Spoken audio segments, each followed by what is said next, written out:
Ok, estamos prontos para começar. Se alguém precisar usar o banheiro, é só passando da porta onde vocês entraram, duas portas passando de onde vocês entraram do lado esquerdo. Várias pessoas estão participando online. Eu estou aqui usando duas telas. Uma é porque eu preciso ser o moderador, e a outra tela é para compartilhar os slides com vocês, porque aí as pessoas de casa podem ver o que vocês estão vendo aqui e poderemos também, né, responder a perguntas. Eu vou tentar explicar para vocês o que é que eu estou fazendo à medida que a reunião vai progredindo. Nós estamos tentando coletar informações sobre perguntas que vocês têm sobre o processo de orçamento. Nós descobrimos que no ano passado, assim, bem tarde já no processo, nós descobrimos que as pessoas queriam esse esclarecimento, compartilharam preocupações que tinham, crenças pessoais, necessidades pessoais. Isso é uma parte importante do processo. Então, nós oferecemos esta plataforma hoje à noite, que é aberta também para outras organizações, grupos políticos, e convidamos alguns, então esperamos que tenhamos mais participação à medida que o processo avança. E se você falar com alguém que não pôde vir hoje, não pôde vir aqui hoje, que gostaria de ter participado, ou uma pessoa individual, ou um grupo, organização, por favor, nos comunique. Nós também daremos oportunidades para feedback. Tem duas pessoas aqui ali atrás que estão tomando notas, mas estamos tentando ser o mais abertos possível. E se nós não tivermos as respostas, nós falaremos para vocês. Nós tentaremos disseminar essa informação o mais rápido possível. Se vocês quiserem voltar para perguntas que foram perguntadas, nós vamos postar no nosso site. Eu tenho alguns slides só para nos guiar na conversa, só para a coisa fluir melhor. Espero que as pessoas se sintam confortáveis em fazer perguntas. A maior parte disso eu já compartilhei. No ano passado, tivemos um orçamento que foi votado 3 vezes. Queremos ter certeza de que estamos incluindo a sua contribuição em nosso processo para propor um orçamento que as pessoas possam apoiar. Eu moro em Lewiston, pago taxas aqui como residente, então eu entendo o que vocês pensam. Nós estamos tentando, assim que possível, o mais possível, trabalhar com os oficiais do governo e conseguir subsídios estaduais ou federais para limitar o mais possível essa carga nas nossas taxas, nos nossos impostos locais. Nós temos mais de 5.800 alunos. Nós continuamos a receber mais alunos, temos 11 prédios, então temos muitos recursos, muitas propriedades. Temos programas do pré-escolar até ah, o 12º ano e também programas para os adultos. E temos muitas coisas para navegar nos tempos de hoje. Nas últimas semanas tivemos que responder tantas perguntas, né? E o que é que vocês vão fazer se o financiamento federal for cortado? Bom, isso está na minha mente. Nós precisamos desse financiamento federal que está conectado a, ao que já foi marcado, já foi distribuído pelo Congresso no passado. O, eu sei que eles também usam fundações e outros meios de angariar fundos. O nosso orçamento segue algumas medidas, alguns protocolos E temos esse documento chamado ED 99 e de acordo com e usamos esse documento para nos guiar na formação deste orçamento. Será que alguém tem alguma pergunta com relação a subsídios até este ponto? Eu estou não procurando por feedback, porque subsídio é uma coisa difícil, né, para a gente navegar. Às vezes a gente consegue fazer sentido, aí de repente eles mudam. Você pode acessar esta linha do orçamento para saber exatamente qual é o nosso orçamento. Desculpe-me aqui, intérprete falando, eu não consigo ouvir a pergunta. A pergunta é: que porção do nosso orçamento é financiado localmente ou a nível federal? O Adam olhou aqui para o computador, está olhando para o computador dele para olhar esse número, ele é o meu assistente, mas eu estou esperando aqui a resposta do Adam. No ano passado era mais ou menos 67, 68% a parte financiada pelo Estado. O Adam vai encontrar a resposta exata, mas é mais do que 70%. Ou seja, o financiamento dessas escolas vem do Estado, 70%. Esse subsídio depende de vários fatores, incluindo os programas que fazemos, as pessoas desfavorecidas financeiramente. Então, nós comunicamos isso ao Comitê de Educação com relação a essa mudança nessa proporção de pessoas economicamente desfavorizadas. E esta proporção tem crescido. Isto é um grande fator.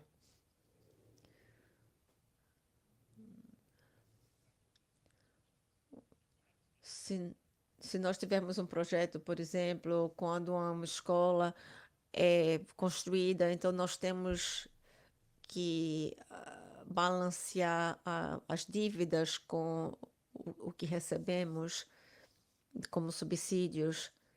E, então, você falou mais ou menos 66, 67% do orçamento é financiado pelo Estado. Sim, às vezes os meus números estão completamente errados.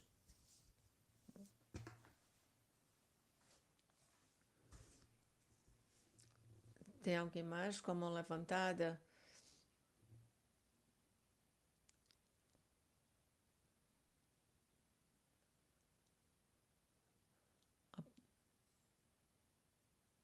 A pergunta.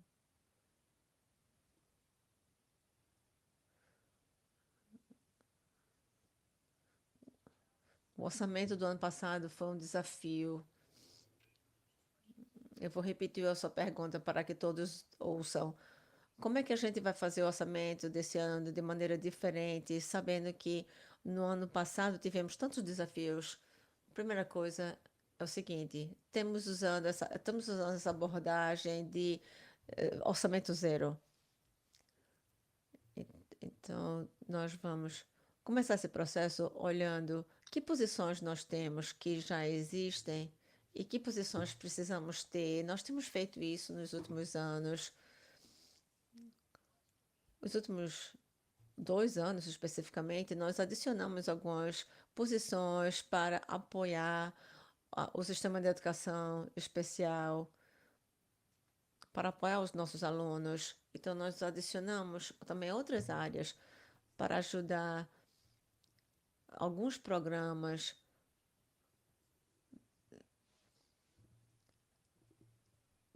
Então, temos que construir esta capacidade para adiar este custo para o futuro. Temos também custos com transportes e outros. Olhamos então cuidadosamente para o quanto adicionamos nessa área, mas também olhamos para o fato de que Há 2 anos atrás, nós cortamos 61 posições. Nós estávamos saindo do Covid e foi difícil fazer alguns desses cortes. O comitê, então, na época, fez essa decisão de reduzir algumas posições e, se pudermos, podemos preencher essas posições depois. O mercado de trabalho estava tão fraco que era, às vezes, difícil de encontrar pessoas qualificadas para preencher certas posições. No ano passado, teve umas 30 posições que foram reduzidas e algumas foram mais sentidas do que outras. Nós realmente cortamos várias coisas no ano passado e no ano retrasado, mas agora a nossa comunidade está sentindo que paga muito imposto. Então, tudo que nós pudermos fazer ao nível do Estado para obter financiamento novo, toda a oportunidade que tivermos para falar com os legisladores, nós faremos. Tudo isso tem causado algumas transições. Os subsídios aumentaram um pouco este ano. Há 2 anos atrás, os subsídios estavam abaixaram em US$ 1 milhão. E é por isso que tivemos que cortar tantas posições. Esse ano, temos essa abordagem, começando do zero. Temos estratégias que vamos revelar com mais detalhes nas próximas semanas. Mas olhando para 11% de inflação, nós decidimos, a gente tem que fazer o melhor com o que a gente tem. E tem certas coisas que temos que reduzir. Eu não tenho orgulho disso, mas precisamos ter um orçamento até o fim de julho, porque se não tivermos, a gente não vai poder comprar nada, ninguém vai ter desenvolvimento profissional, ateliês para professores, para, os, para os professores aprenderem mais. E parte desse esforço é ter um bom processo e evitar que as pessoas se sintam dessa maneira, de mãos atadas. Então, aqui são algumas partes do que estamos fazendo. Estamos fazendo essa abordagem diferente do que fizemos nos outros 2 anos. Nós estamos tentando usar esses números que eu apresentei durante uma reunião com a diretoria.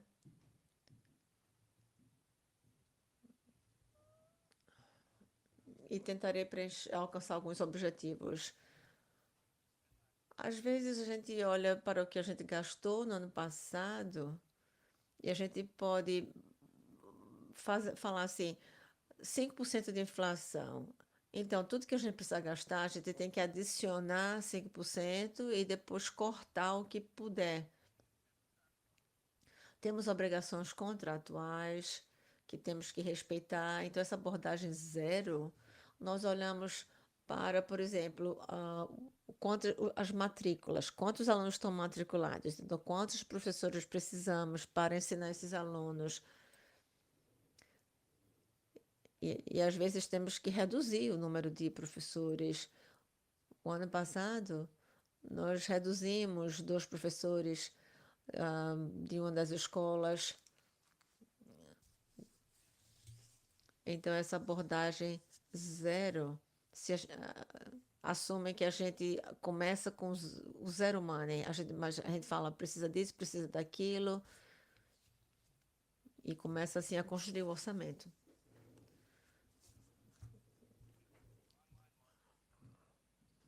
Ok, para as pessoas que estão em casa, mas vocês também podem fazer perguntas, escrever no chat. Eu não estou vendo até agora nenhuma pergunta.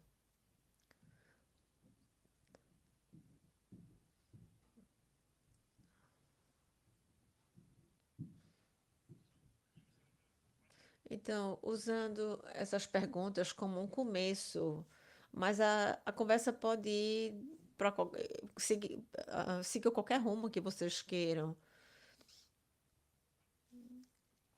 A minha pergunta para todos vocês é: quer vocês trabalhem ou não, tenham filhos na escola ou não, qual a sua prioridade principal para o orçamento neste ano? O que é que vocês gostariam de ver no orçamento?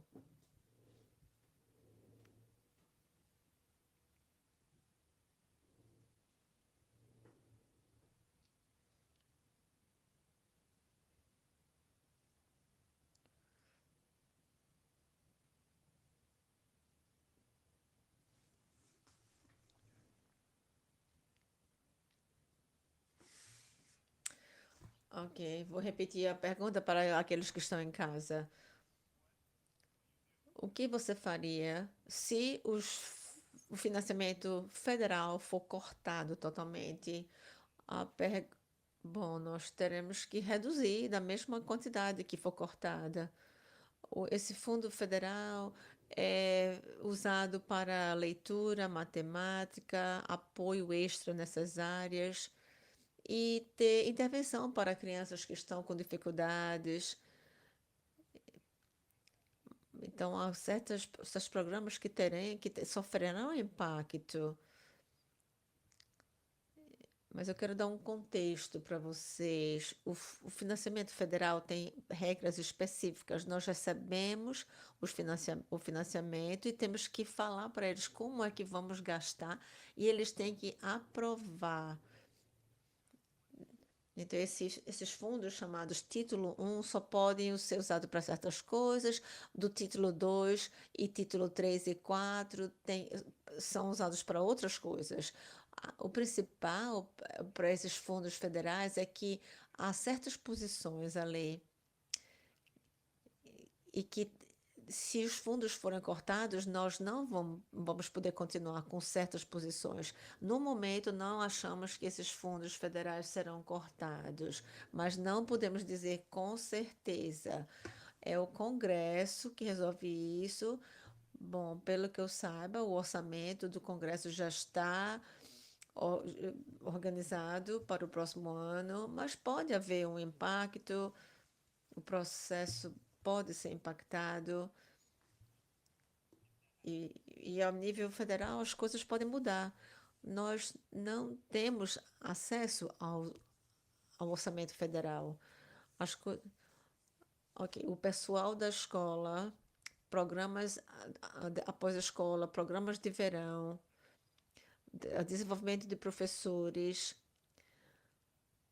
desenvolvimento profissional de professores, atividades escolares como STEM, como passeios, excursões escolares, tudo isso pode ser impactado se os fundos federais foram cortados. Então, há muitos profissionais que fazem trabalho de intervenção com os nossos alunos poderão ser cortados. Aqui no nosso distrito temos pessoas comprometidas, energéticas, trabalhando com os nossos alunos, mas também temos alguns profissionais que não são certificados pelo distrito e logicamente, qualquer professor certificado poderão fornecer melhores oportunidades de aprendizagem para os alunos.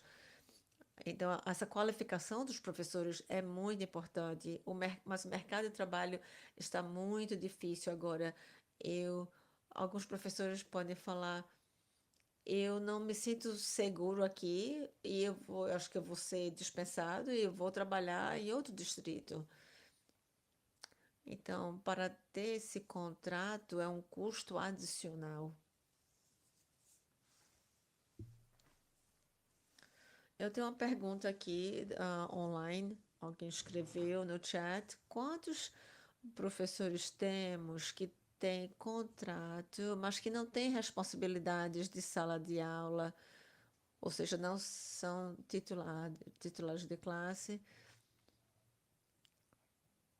e como eles podem ser aproveitados. Bom, eu não tenho o número exato, mas eu posso dar algumas categorias. As pessoas que não ensinam a sala, você quer dizer, talvez, professor de sala de aula, por exemplo, conselheiros, eles têm um contrato de ensino. Os nossos coaches, temos também o pessoal que apoia a tecnologia, o pessoal de TI, enfermeiras, médicos, trabalhadores sociais, todos eles têm contratos como professores. Os intervencionistas, que são as posições federais que eu mencionei, os nossos reitores também têm contratos de professor. Então, tem um monte de gente com contratos de professor. Quantas posições com esses contratos de professor? Bom, uns 530, talvez, mais ou mais. Eu estou pensando só em professores e não nesses outros paraprofissionais.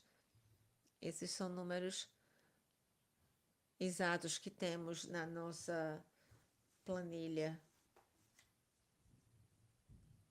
Alguma outra pergunta?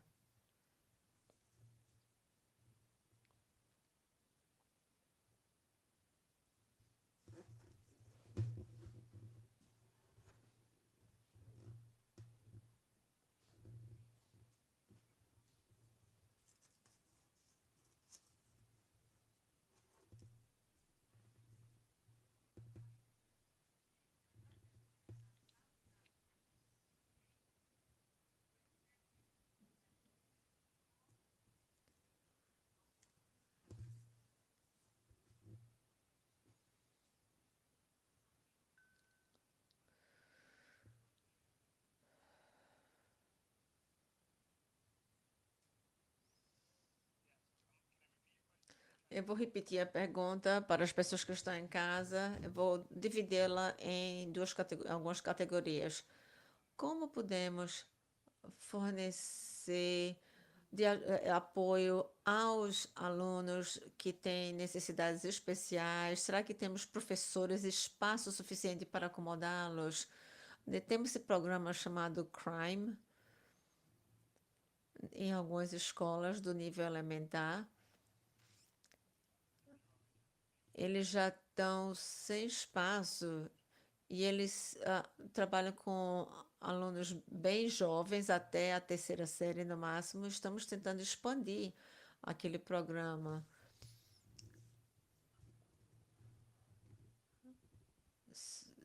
Precisamos ter esses alunos aqui, mas para tê-los, precisamos ter os funcionários, os professores e também até o zelador que limpa a escola, os nutricionistas.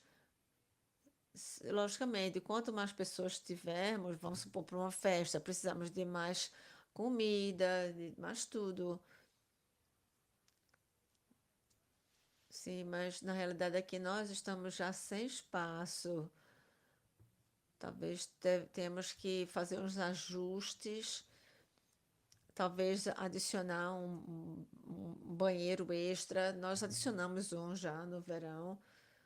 Vamos tentar fazer isso o mais rápido possível. Outros fatores. Podemos preencher um prédio com programas especiais. Bom, nós temos um prédio já prontinho para usar, mas nós acabamos de comprar no ano passado um lugar ali perto das Shriners. É um prédio que precisa ser remodelado. Eu estimo que entre 12 a 20 milhões de dólares serão necessários para remodelar. Então, nós tentamos contactar o Congresso e também financiadores privados. Nós lançamos essa proposta para este projeto. Espero que nós consigamos alinhar esse projeto, mas nós não podemos simplesmente não fazer nada, porque se nosso número de matrículas continuar a aumentar, a gente vai precisar de espaços adicionais. Então, nós precisamos continuar a trabalhar nesse sentido.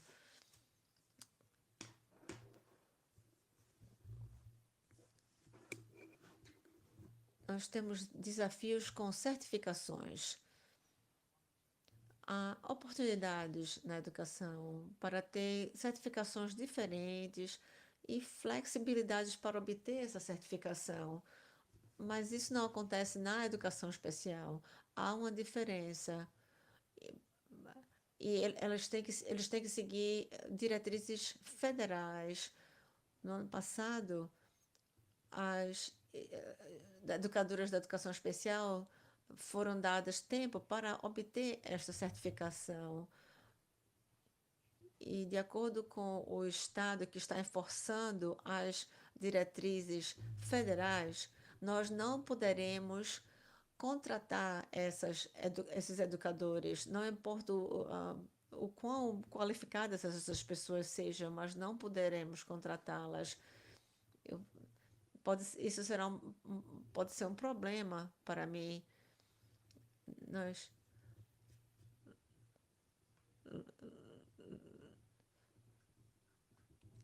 nós não podemos fazer nada que seja contra as diretrizes, mas eu não quero que uma criança fique em casa por não ter espaço e não ter professores. Espero que vocês entendam. Nós estamos lutando para permitir mais tempo, para permitir que esses professores consigam essa certificação. Nossos times fizeram um trabalho maravilhoso, encontrando financiamento diferente, encontrando parceiros que querem trabalhar conosco e como essas pessoas podem, ao mesmo tempo, continuar a trabalhar e receber essa certificação. É um custo grande para nós, nós temos que pagar por isto. Mas antes deles se inscreverem neste programa, no college, na faculdade, eles têm que falar conosco, porque eles não podem estar lá e aqui ao mesmo tempo. Então, queremos apoiar os educadores, mas temos que ter essa conversa. Todo ano, as pessoas falam quantas pessoas são coaches aqui na escola e não estão na classe ensinando. Bom, nós sabemos o trabalho que os nossos coaches fazem. Eles, eles seguem também o treinamento, os regulamentos do Estado, e essas posições são vitais. Eu adoro nossos professores, mas temos muitos professores que precisam ajuda. E é isso que os coaches fazem.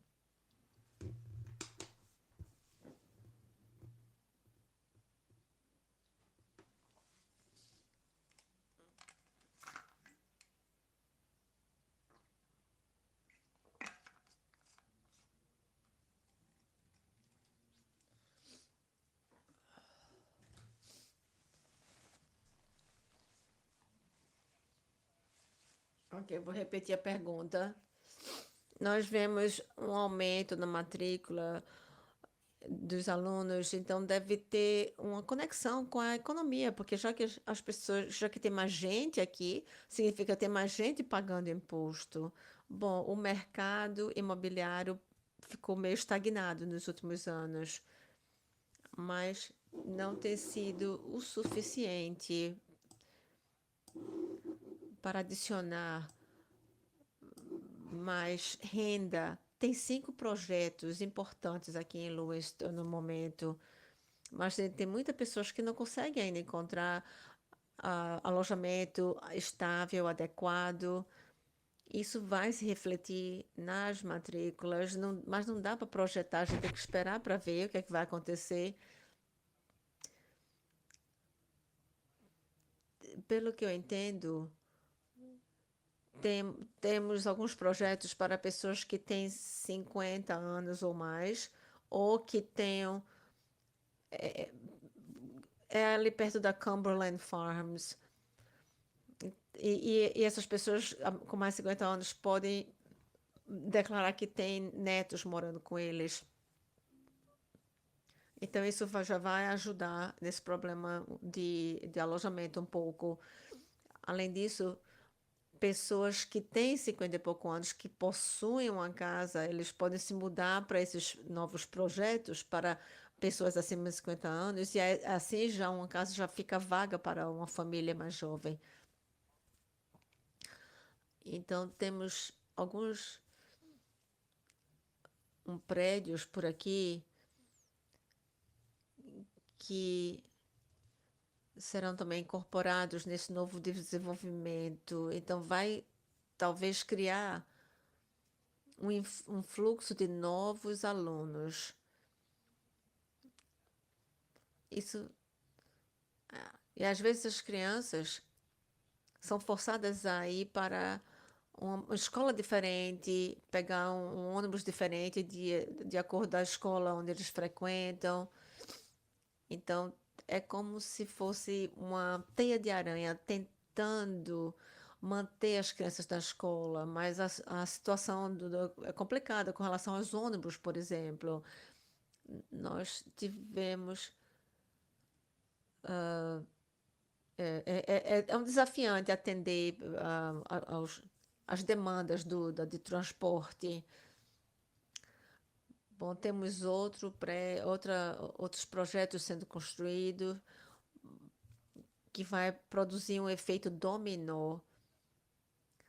Ou seja, as pessoas vão pensar, é uma boa comunidade, restaurantes estão vindo para cá e o valor das casas vai aumentar, mas uma parte da nossa população tem pago um imposto muito alto. As pessoas às vezes falam para mim, eu aprecio o trabalho que você faz, sua escola não está se saindo bem, mas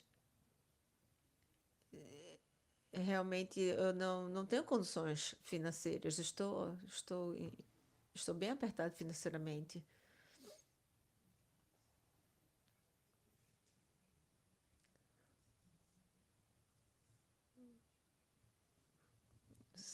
Sim, nós vamos compartilhar também o processo do orçamento, como fizemos no ano passado.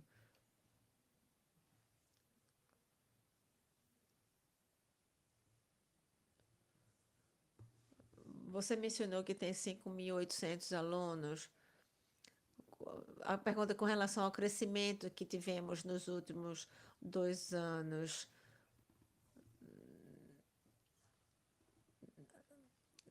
Quando reduzimos os professores, mas os alunos estão aumentando, é uma situação divergente. Mais crianças na sala de aula e menos professores. Então, isso é realmente um grande desafio.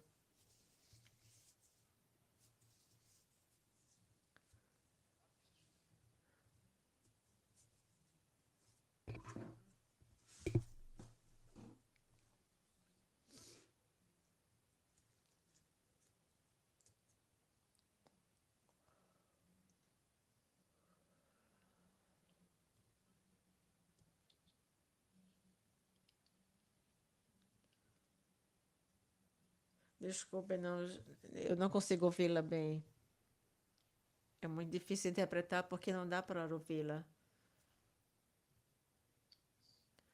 Ela gostaria de manter o orçamento no nível do ano passado em Lewiston.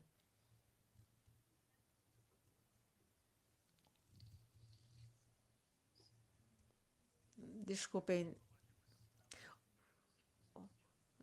66 ou 67% é o nosso orçamento total a nível estadual.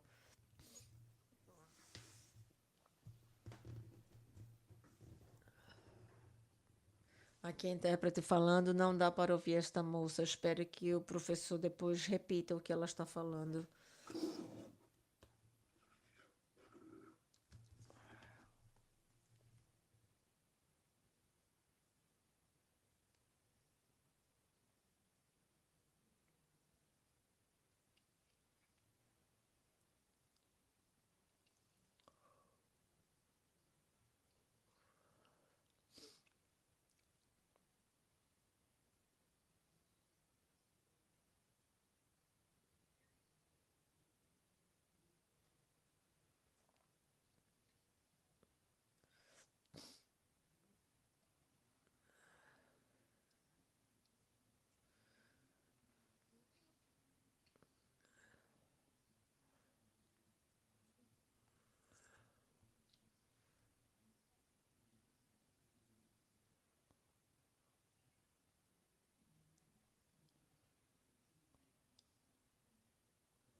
Eu vou resumir, porque algumas pessoas estão de casa e não conseguiram ouvir tudo que você falou. Eu, eu vou resumir, mas me corrija se eu perdi alguma coisa. Ela compartilhou um trabalho que tem sido feito, este orçamento proposto. Houve um esforço significante para reduzir a-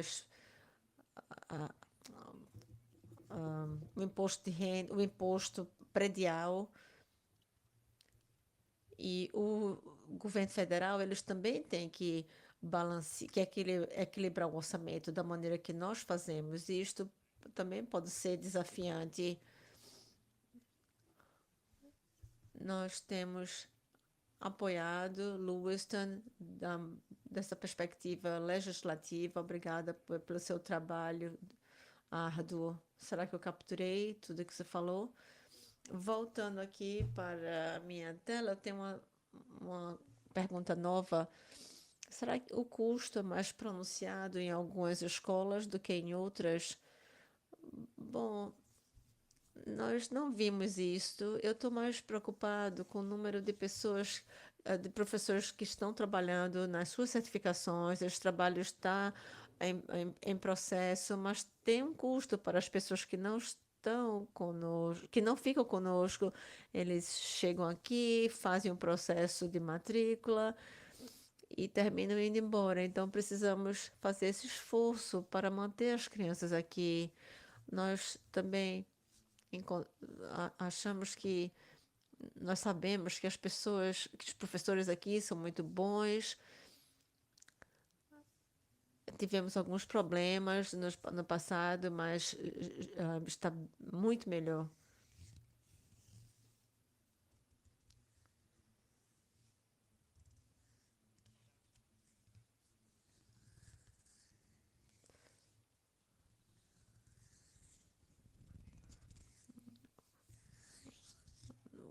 É uma pergunta com relação aos coaches. Nós vamos compartilhar no, no processo do orçamento. Mais alguma pergunta? Ok.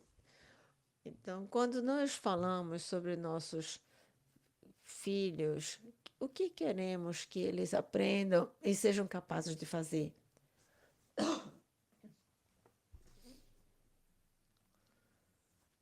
Eu tenho duas crianças.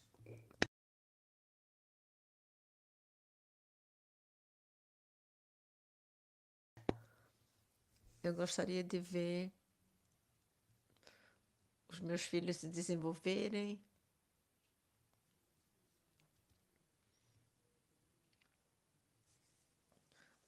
A gente vê as crianças indo nas redes sociais.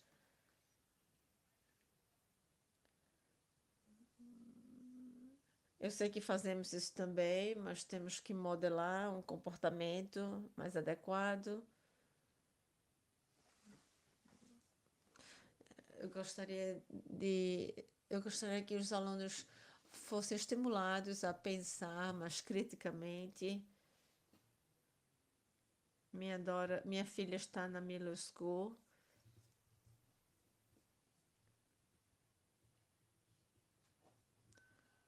Ela falou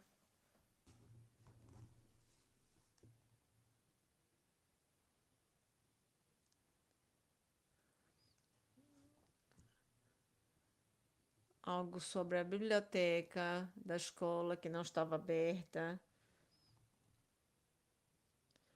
Quando eu era aluno, ir para uma biblioteca era uma experiência mágica para mim.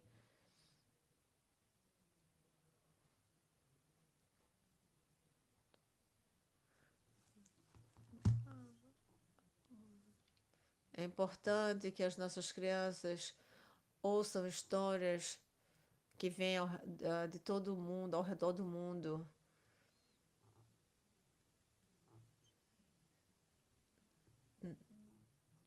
Nós, essa parte, esse pensamento crítico é muito importante para as crianças. Nossos alunos não estão aprendendo isso, eles não sabem como fazer essas perguntas críticas, de olhar para os problemas maiores.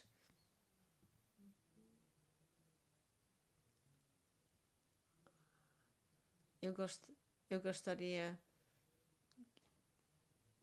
que os meus filhos aprendessem a ler um livro, um artigo e conseguir analisar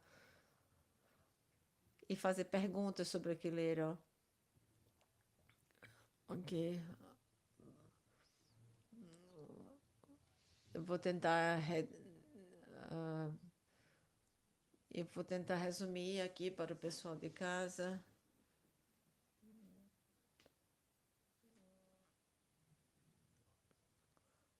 Ok, a essência do que você falou é que você gostaria que as pessoas,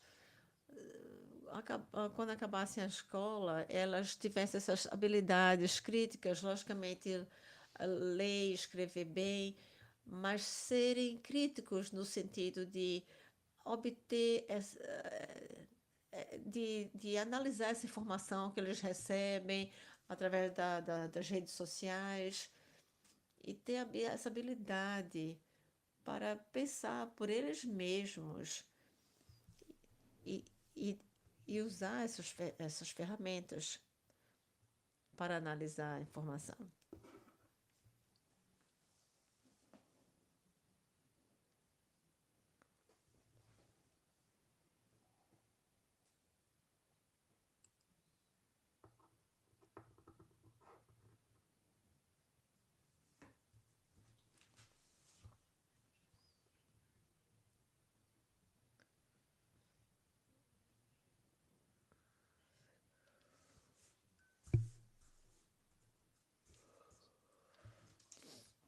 Para, ela falou que as crianças precisam de ter as ferramentas para gerenciar suas finanças, ou seja, essa literacia financeira. Há algumas leis que querem fazer disso um requerimento para os alunos se formarem. Não foi aprovada ainda.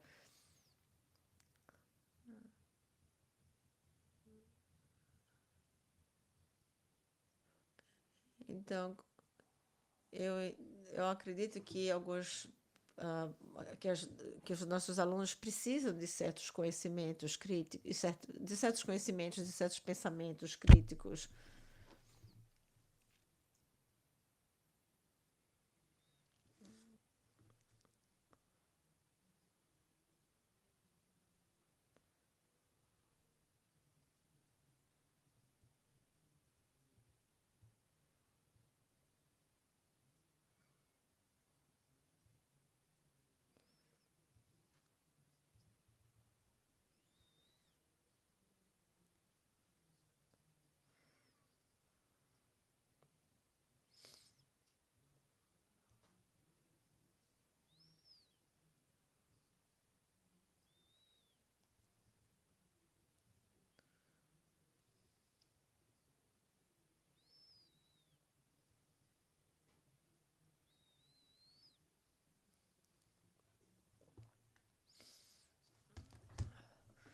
Só para resumir,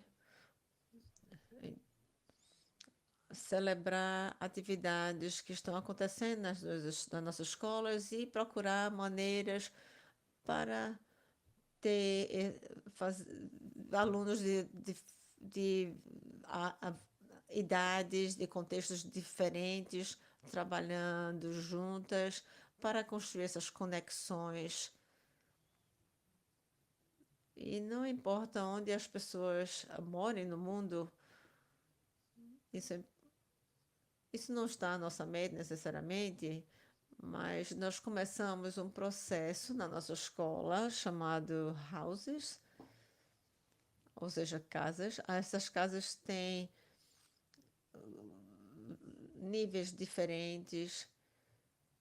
Então, os, as crianças de séries diferentes se reúnem em níveis diferentes nesta casa, que representa uma comunidade. Às vezes temos reuniões que só tem um nível, mas nessa casa tem vários níveis, e nesse formato de casa.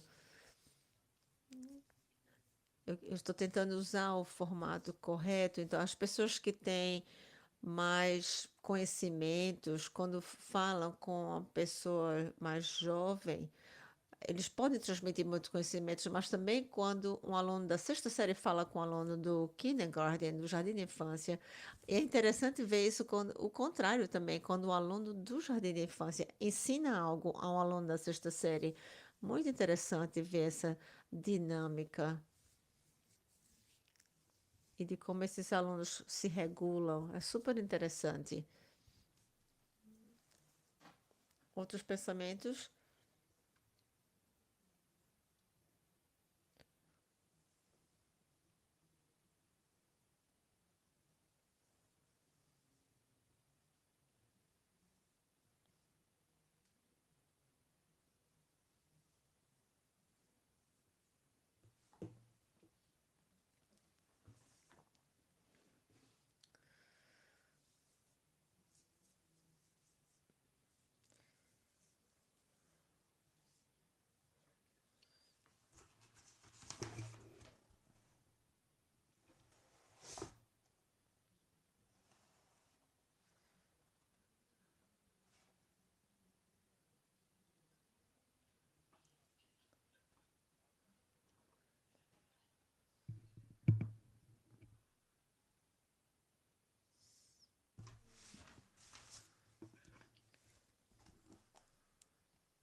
tentando resumir para as pessoas que estão em casa, ela estava falando sobre a experiência da middle school, que é diferente da elementary school, o nível de intimidade, o nível de interação, participação dos pais. Na middle school, nós temos algo chamado CREW, que é um bloco de aconselhamento. Eu tenho sido um diretor por muitos anos. Eu adoro os nossos alunos. Eu adoro passar tempo com eles. Mas há, às vezes, questões com relação à identidade, à sexualidade, começam a se interessar por namorados, e realmente é difícil essa fase. Essa dinâmica pode ser um pouco pode ser desafiante. Então, precisamos ter sempre espaço para crescimento. Em Lewiston, nós temos escolas muito grandes, com muitos alunos. Alguns desses alunos passam 8 anos conosco, ou seja, no mesmo prédio, as mesmas pessoas, as mesmas rotinas. Então, não tem muita transição, é sempre a mesma biblioteca, sempre o mesmo refeitório. Isso é um fator. Nós começamos a ter conversas sobre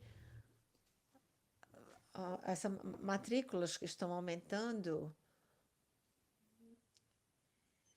Em algumas escolas, os alunos passam 3 anos no mesmo espaço para se acostumar com as rotinas, serem confortáveis com elas. É uma decisão da comunidade que vai impactar a nível do distrito. Esse tópico já tem aparecido, mas não tem sido bem recebido. Nossos prédios estão tão cheios agora. Nós teremos talvez que olhar para modelos diferentes, mas não queremos fazer isso de maneira muito agressiva, usar muitos prédios sem alunos suficientes e aí ter que conversar sobre fechar os prédios.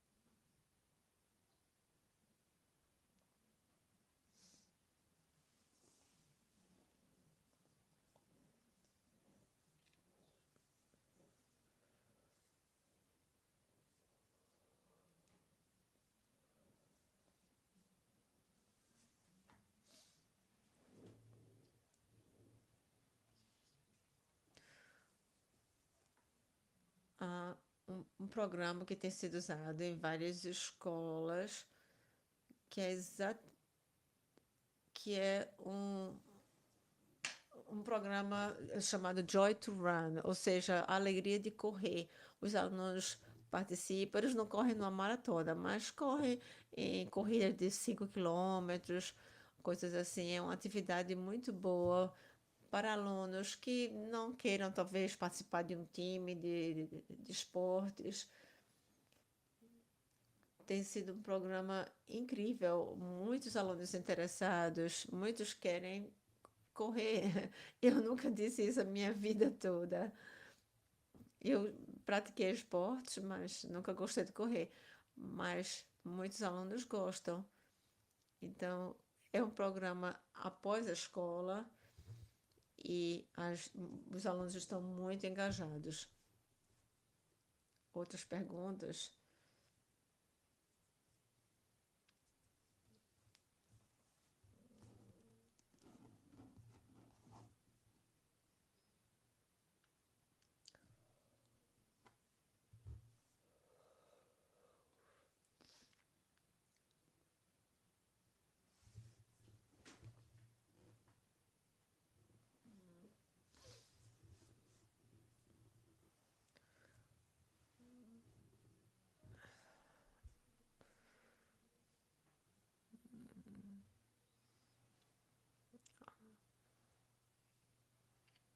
A pergunta dela é sobre os requerimentos para a formatura e com relação à matemática, ou seja, como modernizar os créditos na high school para que os alunos possam fazer as matérias que eles gostam, que sejam mais relevantes, em vez de fazer 3 anos de matemática, fazer o curso de programação, por exemplo.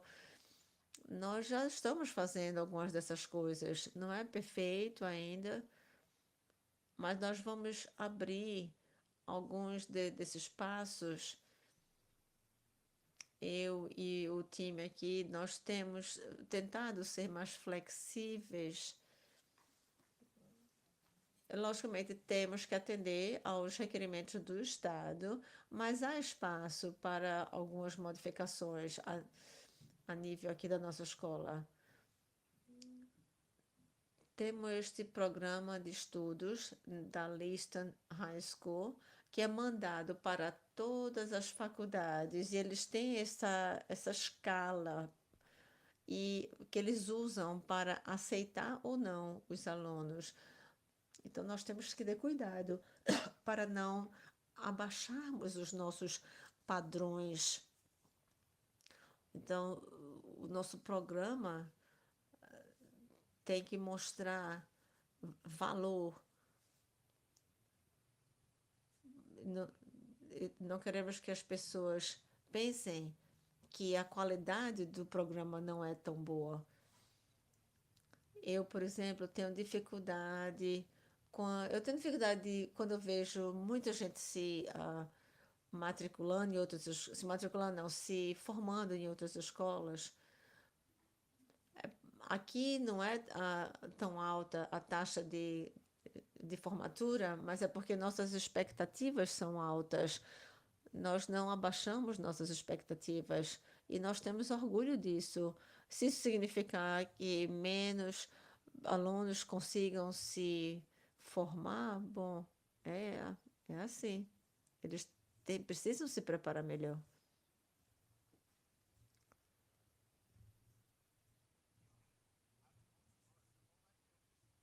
Não, isso aqui é uma reunião aberta. Vocês podem fazer perguntas sobre qualquer coisa.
Bom, ela falou sobre o Programa Internacional de Bacharelado. Nós usamos esse APA, ou colocação avançada. Esse programa de APA significa se você passar nesse exame no final do ano, você tem créditos elegíveis que são aceitos por algumas faculdades.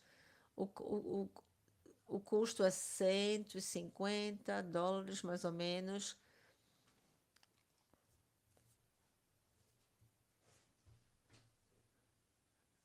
Talvez não seja algo que nós queremos nos interessar por isso. Nós falamos há um tempo atrás em fazer uma transição para esta área.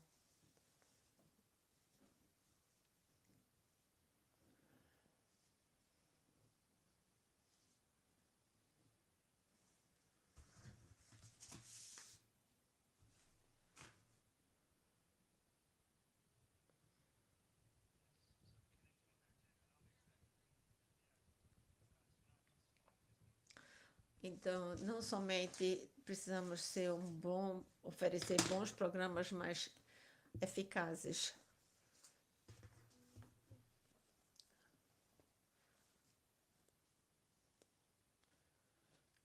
Que porcentagem das pessoas que se formam vão para colégios comunitários? No ano passado, 68% dos nossos alunos se formaram. Temos alunos que estudam inglês como segunda língua. Aqui na Lewiston, se você não tiver um certo nível de inglês, você não tem o mesmo acesso a alguns créditos, cursos que dão créditos. Então, muitos estudos têm que primeiro aprender a língua bem para conseguir os créditos. Eu não sei exatamente os números exatos de quais alunos vão para quais escolas, mas podemos procurar se esses dados existirem. Eu vou tentar encontrar isso para você. Com relação aos nossos alunos de inglês como segunda língua, nós temos uns 37% de alunos cuja língua nativa não é inglês.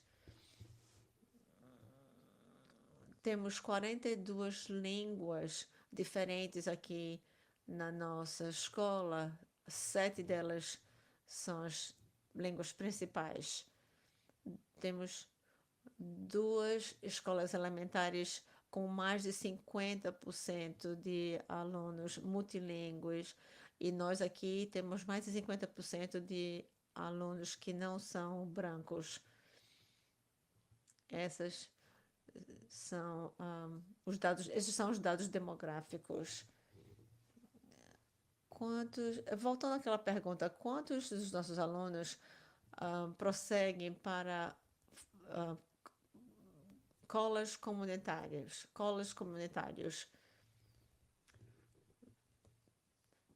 Se os alunos tiverem uma nota C, mais ou menos,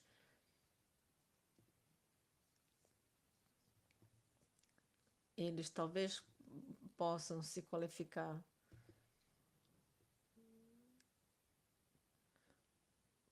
Esse Community College é gratuito e é pago pelo Estado. Há dinheiro no orçamento, ou pelo menos há uma proposta para que esse Community College seja gratuito.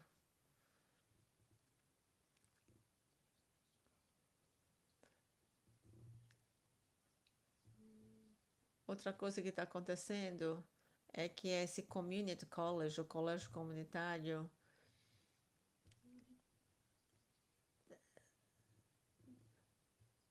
ou seja, tem alguns alunos têm que decidir se eles querem ir para a universidade ou se querem receber um diploma de um college ou ir trabalhar. Algumas universidades estão tendo dificuldades com o número baixo de matrícula. Então, algumas portas das universidades que não eram abertas antes estão se abrindo agora.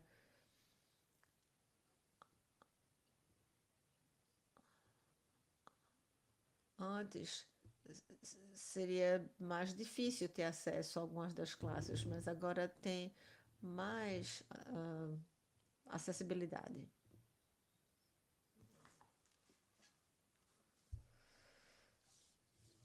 Quantos alunos recebem bolsa de estudos? Bom, não sei. Em Lewiston, nós temos umas 50 bolsas de estudo de fundações que ajudam a high school todo ano.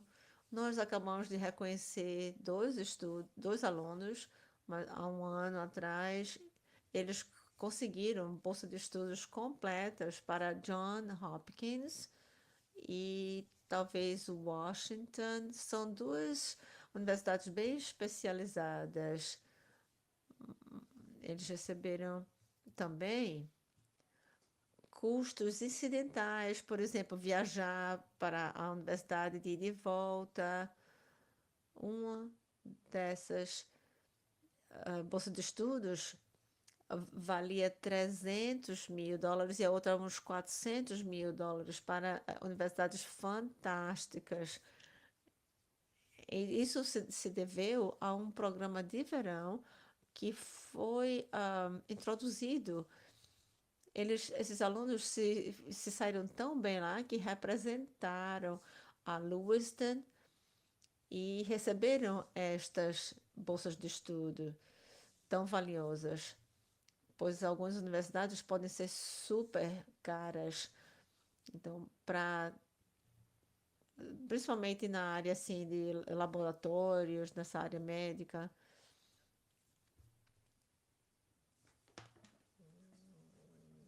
A pergunta é sobre a academia. Esse é um programa onde os alunos est estudam ao mesmo tempo classes de college e de high school. Um programa duplo. É um, é um programa técnico. Então, quando eles acabam a high school, eles vão continuar a estudar para obter esse diploma de 2 anos.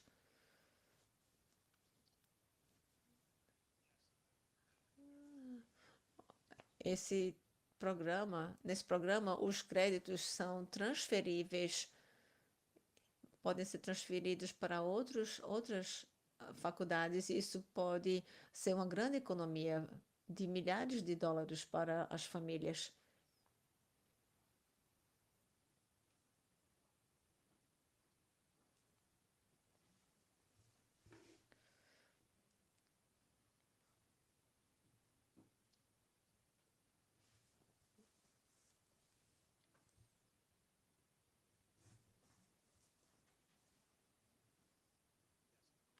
A pergunta foi sobre professores de inglês como segunda língua, se serão afetados pelo orçamento federal.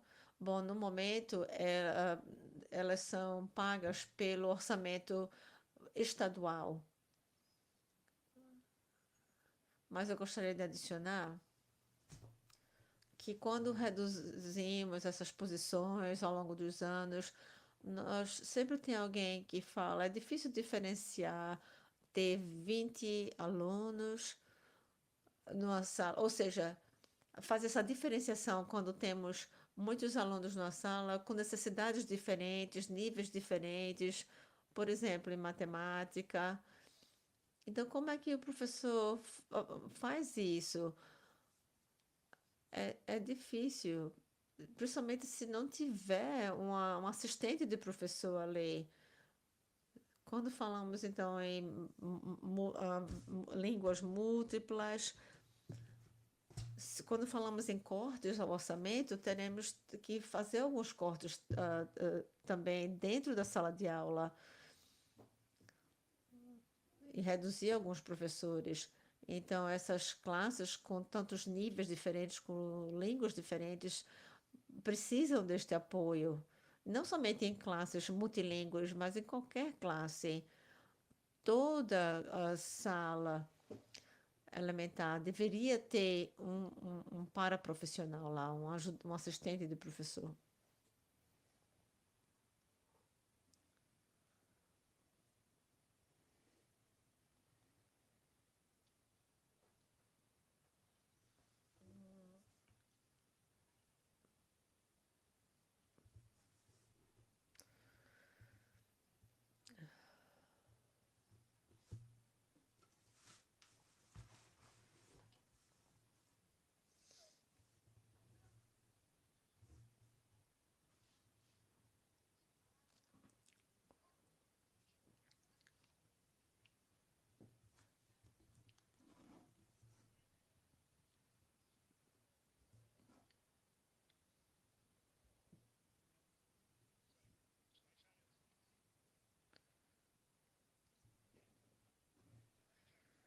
E para tentar resumir a sua pergunta, é com relação aos alunos que recebem esses serviços multilínguas. Quem recebe eles e por quê? Algumas crianças vêm de situações onde, onde eles falam muitas línguas em casa, às vezes os filhos nascem nos Estados Unidos. A pergunta tem a ver com as diretrizes federais. Se classificarmos o aluno como, se dissermos que em casa o aluno não fala inglês, automaticamente o aluno é elegível para apoio na língua inglesa.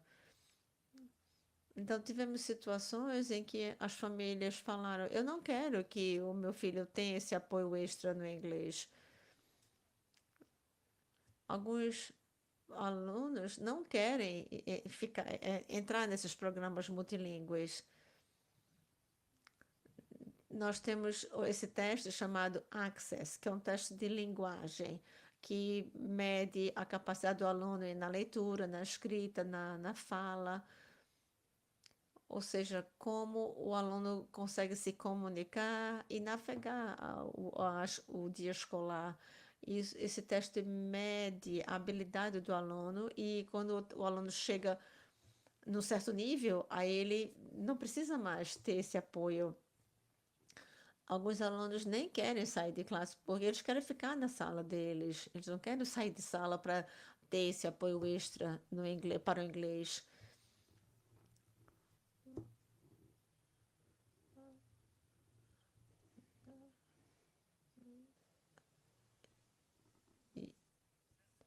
Eles têm medo de perder algum conteúdo na sala de aula.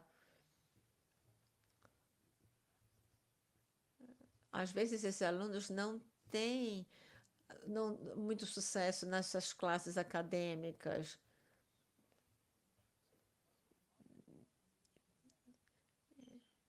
Nós começamos com este selo de biliteracia no nosso diploma. Então, as pessoas os alunos que falam duas línguas, eles, quando se formam, eles podem receber esse selo de biliteracia para reconhecer que o aluno fala duas ou mais línguas.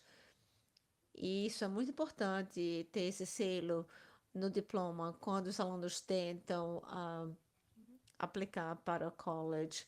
Acho que começamos uns 3 anos.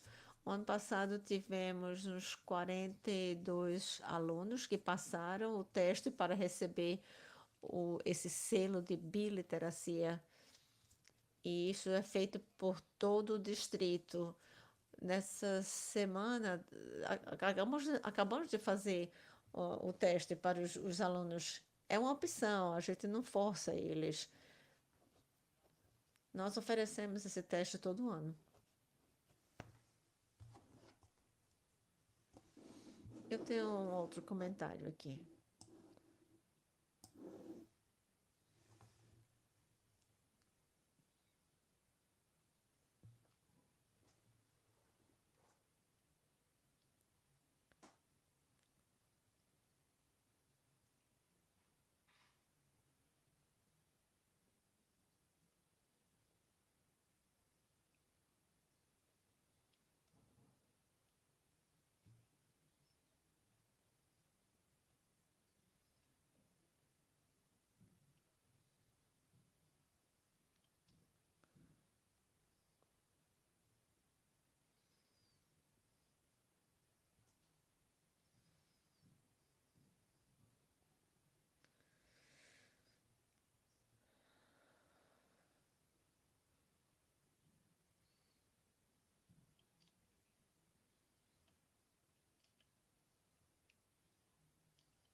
Bom, ótimos pontos.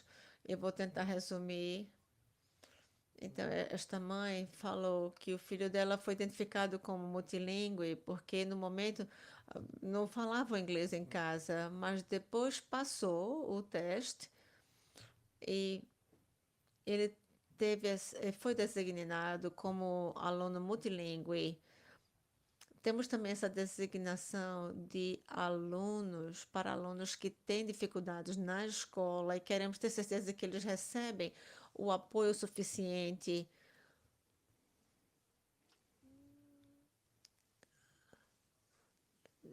Isso não é uma perda de dinheiro dos contribuintes. Temos subsídios do Estado que cobrem grandes quantidades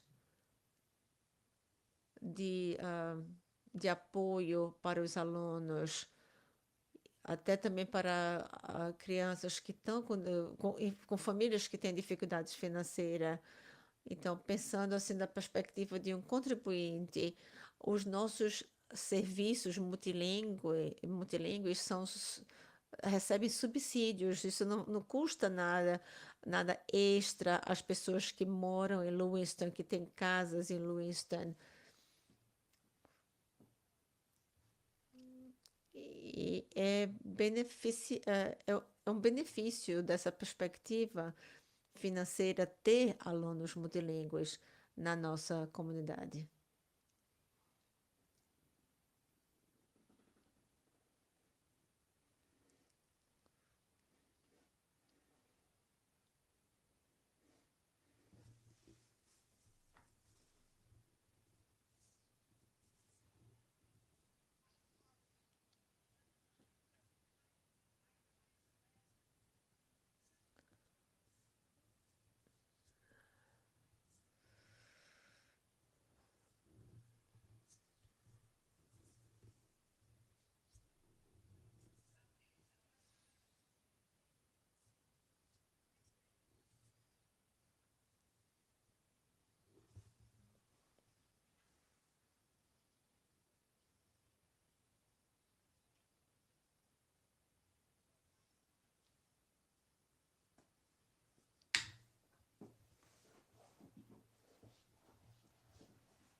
Só para compartilhar com as famílias em casa, houve essa conversa aqui entre duas mães com relação a este subsídio que, que usamos, que gastamos para apoiar os alunos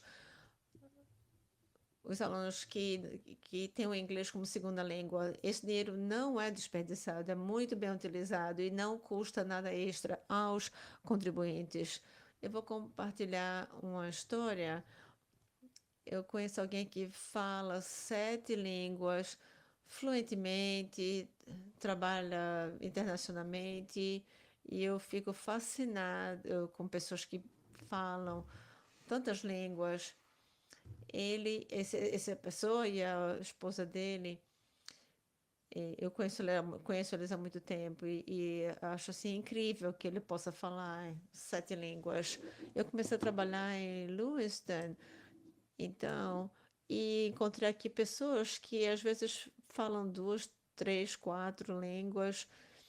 E então, eu fico fascinado também com essas crianças aqui que conseguem falar tantas línguas aqui na high school. Eu também esqueci de mencionar antes que as famílias têm orgulho de manter sua cultura. Elas querem continuar a falar a sua língua em casa. Isso às vezes dificulta um pouco a aprendizagem do inglês, mas tudo bem. É, é, e nós tínhamos também uma tradição antigamente com relação à língua francesa E é importante conservar esse componente cultural e manter a nossa cultura e a nossa língua. Outros pensamentos? Eu não estou vendo nenhuma pergunta nova aqui no chat das pessoas de casa.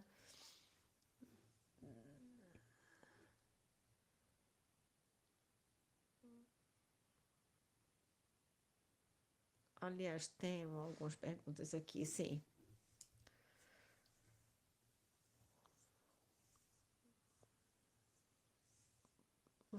Você mencionou algumas habilidades que os alunos precisam para se formar.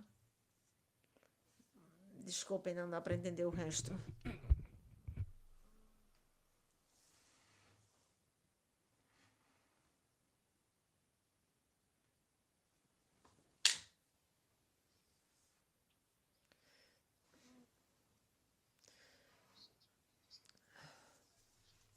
Com relação a, aos alunos que se formam da nossa escola, a expectativa é que eles sejam maduros suficiente.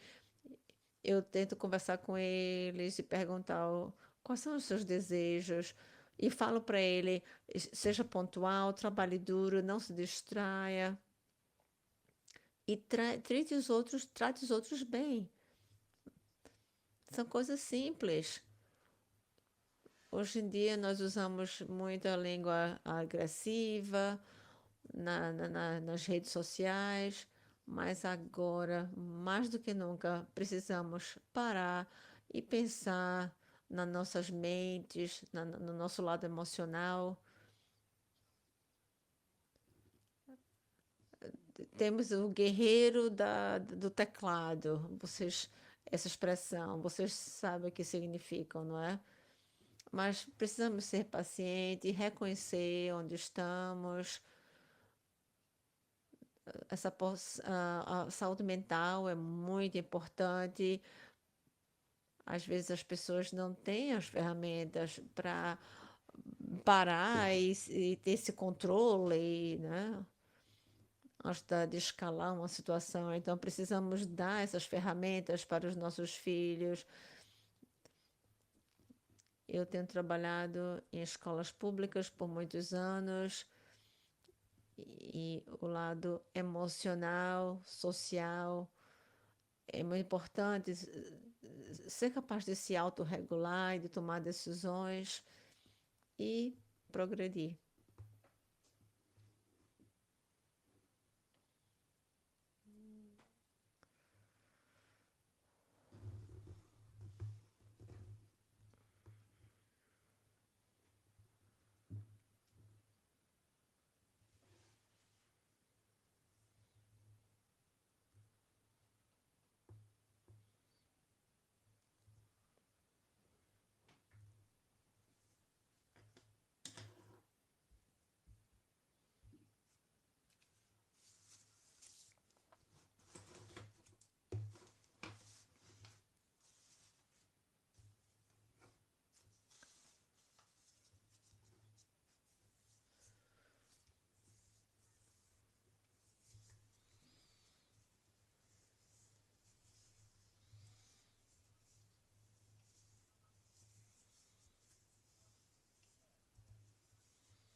Ela está falando sobre os jovens que estão muito acostumados com redes sociais e que estão esquecendo de desenvolver o lado social e emocional e têm dificuldade de se relacionar em pessoa.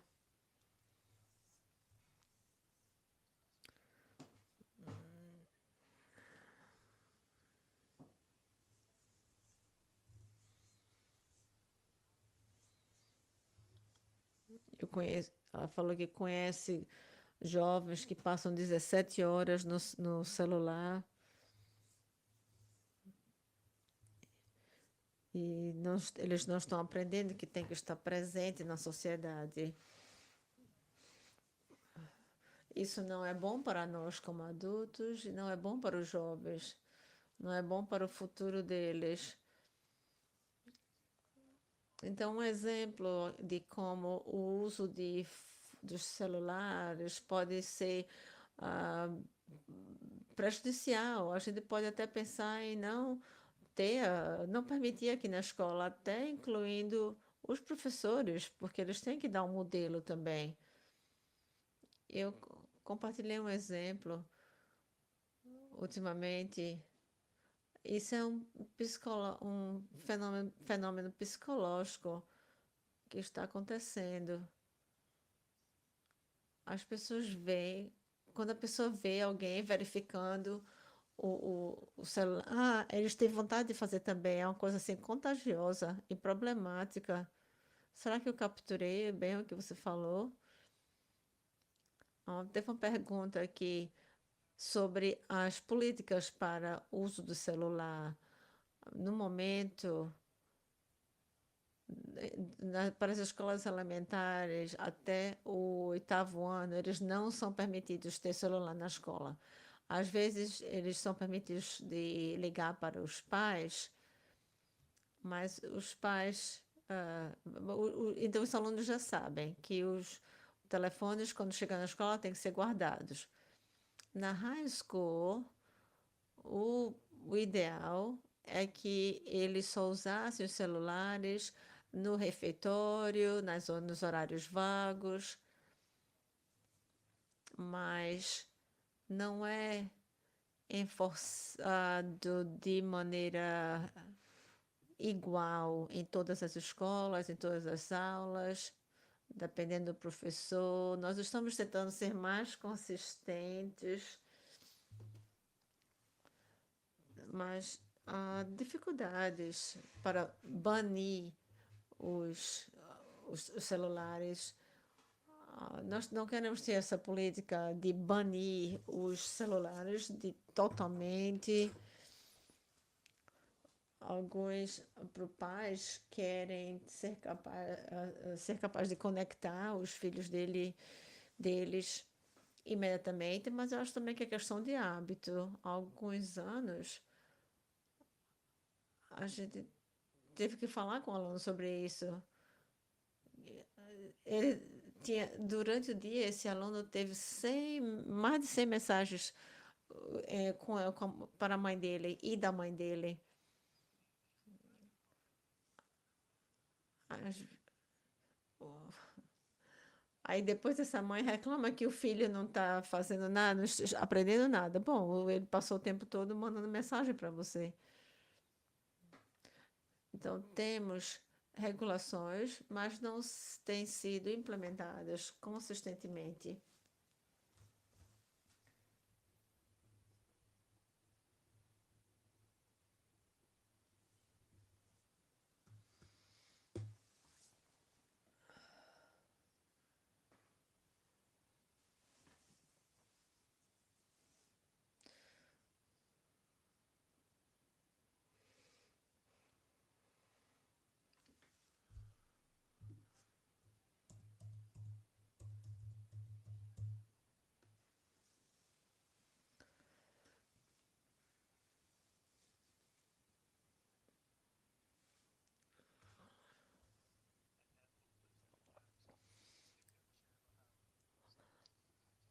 Às vezes o celular, ele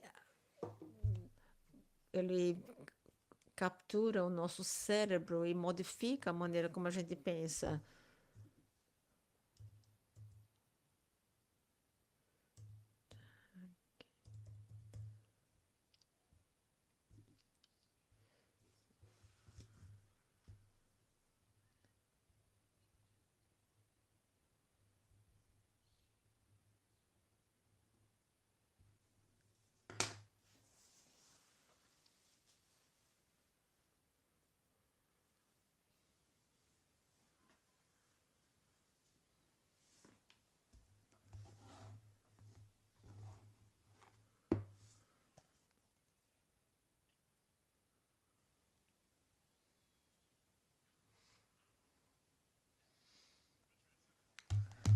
Vou tentar resumir isso.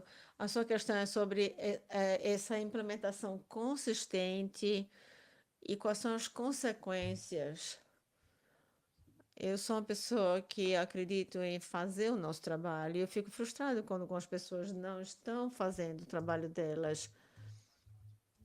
Com relação às consequências, nós temos passos, mas as pessoas que estão implementando as regras consistentemente são poucos, infelizmente. Tem alunos que estão fazendo uso excessivo dos celulares. Eu tenho um filho que está no middle school. Quando ele me manda uma mensagem, eu mando mensagem de volta para ele falando: guarda o teu celular. Então, tem a ver com a educação que os pais dão também. Nós falamos sobre as expectativas, como pais, as coisas que podemos fazer e deveríamos estar fazendo. E uma das coisas é fazer isso. Falar para o seu filho: guarda o seu celular, você não deveria estar usando o celular agora.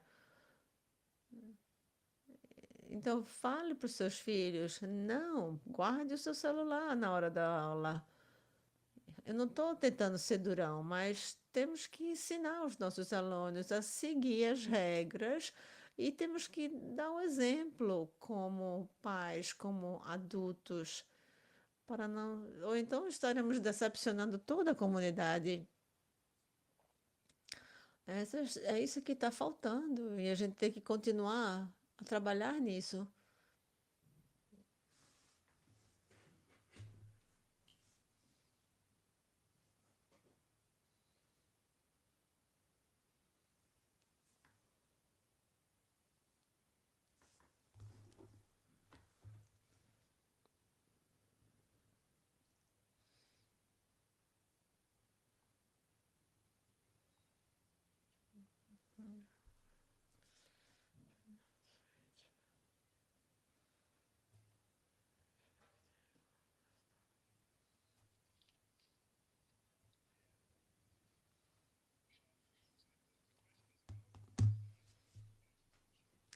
A pergunta é com relação a construir um sistema melhor e compartilhar as expectativas.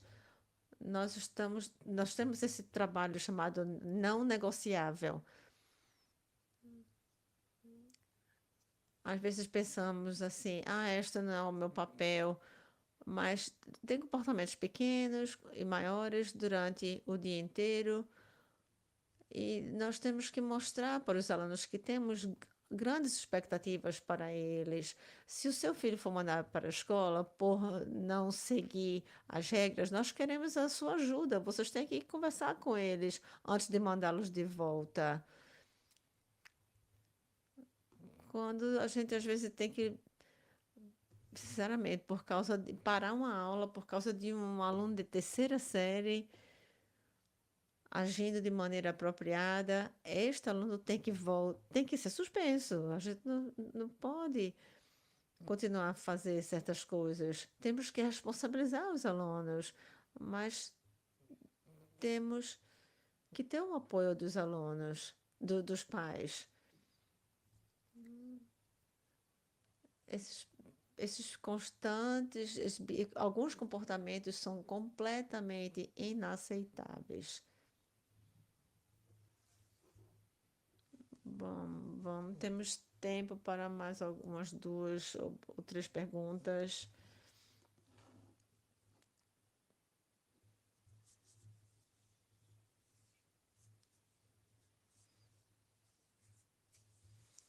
Eu entendo a dificuldade que os pais têm.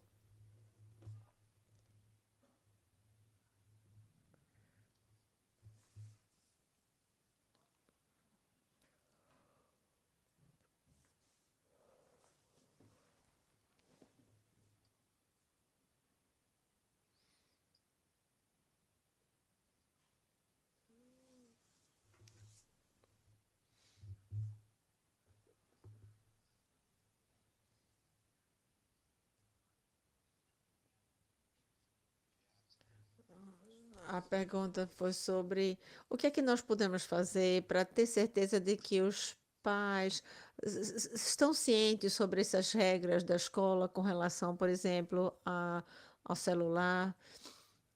Esse é um ponto muito bom. Nós temos que disseminar essa informação para as pessoas.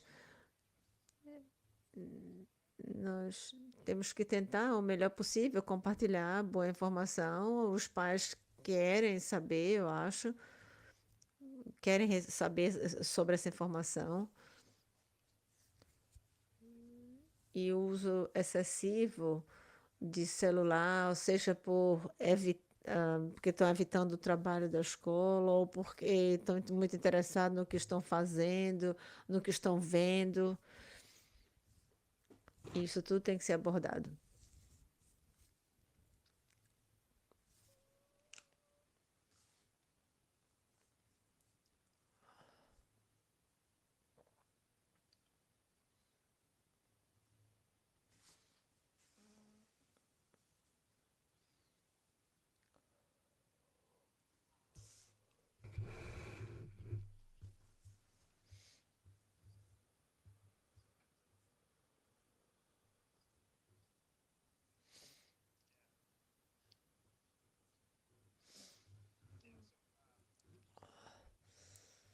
O comentário foi sobre o apoio para as artes.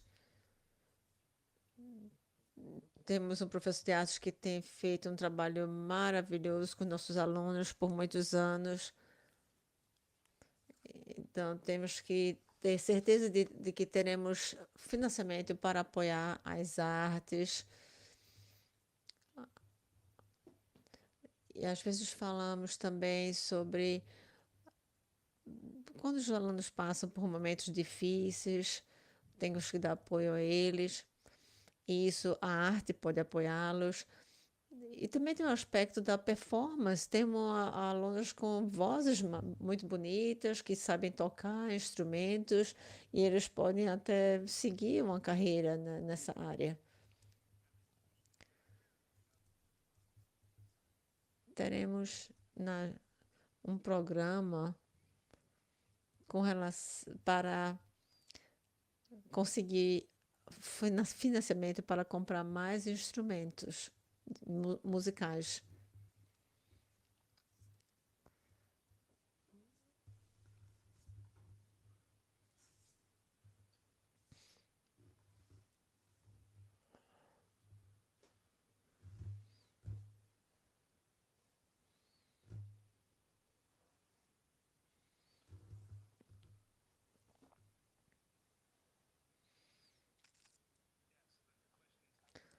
Como os voluntários podem facilitar ou programas de enriquecimento, artes, programas após a escola, excursões escolares. Vocês podem me contactar a qualquer momento, ou o vice-diretor, os diretores executivos, para ver como podemos facilitar isso.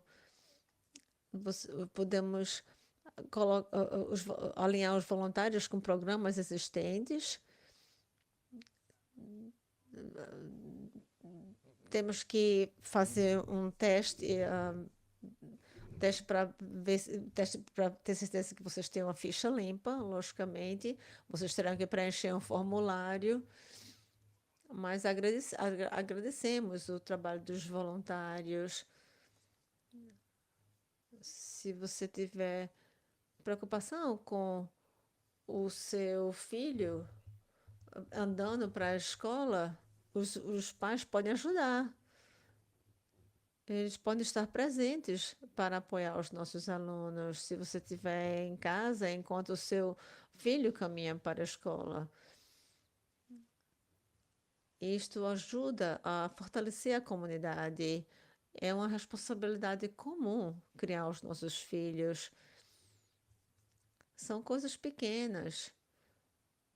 Deixa o espaço melhor do que o que você encontrou. Você pode pegar um pedaço de lixo no chão e jogar na lata do lixo. Eu não me sinto bem quando vejo uma pessoa jogando lixo no chão. Quando eles jogam a garrafa, quando poderiam colocar no lixo a 2 passos. Aí quando o men... Às vezes, quando a criança fala assim para o outro, o que é que você está fazendo? Pega essa garrafa, joga no lixo. E isso ajuda a construir esse senso de comunidade. Então, espero que as nossas crianças percebam essas pequenas coisas. Uma vez eu estava falando com um aluno da high school, ele olhou para mim e falou, assim, de uma maneira estranha, porque eu perguntei assim para ele: Você sabia que você pode fazer uma pessoa bem feliz só falando obrigada ou por favor, sendo cortês? Eu, em vez de ser rude, depois que aquele menino se formou, ele falou para mim que ele se lembrou daquele conselho que eu dei para ele.